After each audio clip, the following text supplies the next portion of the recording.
What is politeness?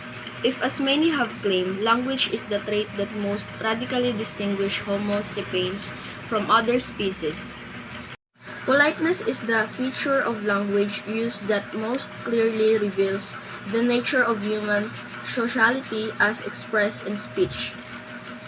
Politeness is essentially a matter of taking into account the feelings of others as to how they should be interactionally treated, including behaving in a manner that demonstrates appropriate concern for interactors' social status and their social relationships.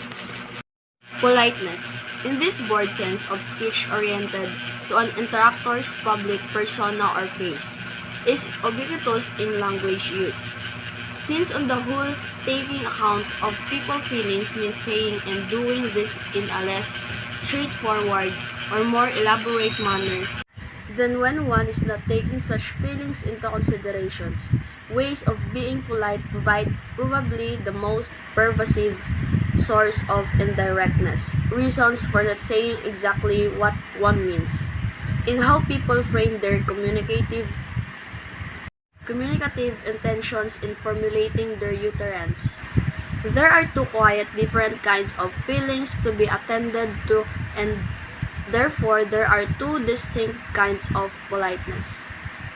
One kind arises whenever what is about to be said may be unwelcome, prompting expression of respect, restraint, avoidance, negative politeness. Another arises from the fact that long-term relationship with people can be important in taking their feelings into account, prompting expression of social closeness, caring, and approval, positive politeness. There are many folk nations of these kinds of attention to feelings, including courtesy, tact, deference, demeanor, sensibility, poise, discernment, rapport, manner lines, urbanity, as well as for the contrasting behavior, rudeness, gauchiness, social gaffes, and for their consequence, embarrassment, humiliations. Such terms label culture specific nations invested with social importance and attest both to the pervasiveness of nations of politeness and to the culture framing. How can we account for politeness? Since politeness is crucial to the construction and maintenance of social relationship, politeness in communication goes to the very heart of social life and interactions. Indeed, it is probably a precondition for human cooperations in general. Politeness and phenomena have therefore commanded interest from theorists and wide range of social science. Three main classes of theoretical approach to the analysis of politeness in language can be distinguished. Number 1. Politeness as social rules. To the layman, politeness is a concept designating proper social conduct, rules for speech and behavior stemming generally from high-status individuals or groups. In literate societies, such rules are often formulated in etiquette books.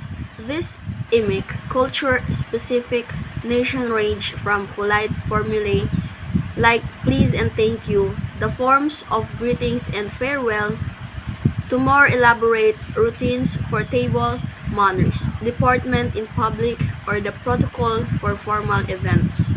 Politeness is conventionally attached to certain linguistic forms or formulaic, which may be very different in different languages and cultures.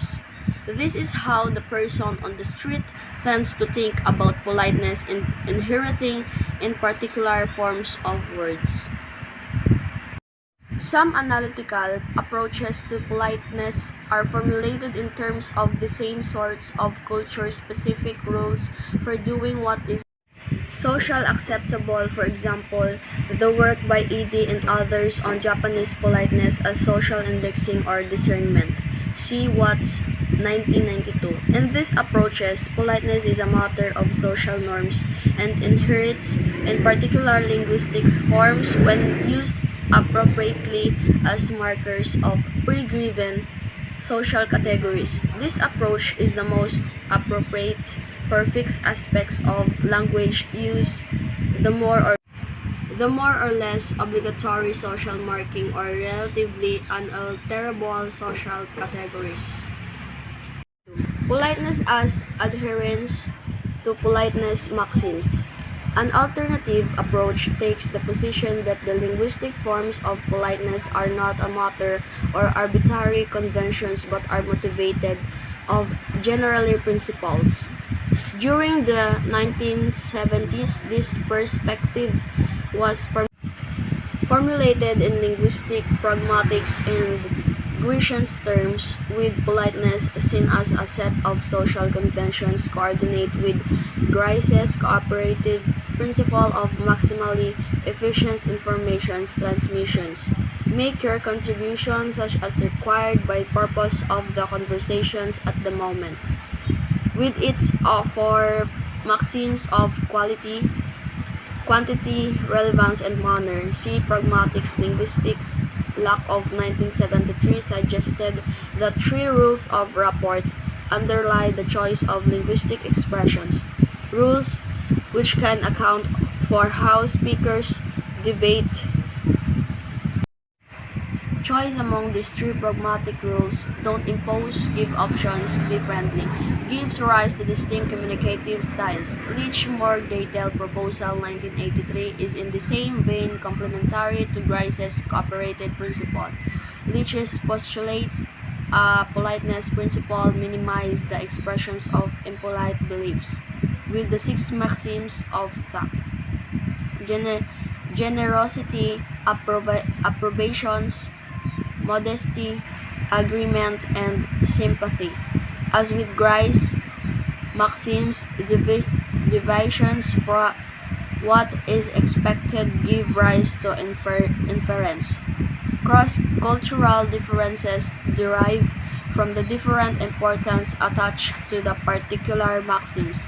The conversational maxim approach share with the social norms approach the emphasis on codified social rules for minimizing friction between interactors and the view of divisions from expected levels or forms of politeness carry a message.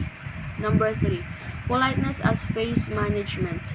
A more sociology perspective place phase work at the core of politeness. Goffman in 1967 considered politeness as an aspect of interpersonal ritual, central to public order. He defined phase as an individual publicly manifest self-esteem and proposed that social members have two kinds of phase requirements: positive phase or the want for approval from others, and negative phase or the want not to offend others. Attention to these phase requirements is a matter of orientations to Goffman's diplomatic fictions of the virtual offense or worst possible reading. Goffman in 1971 and 138.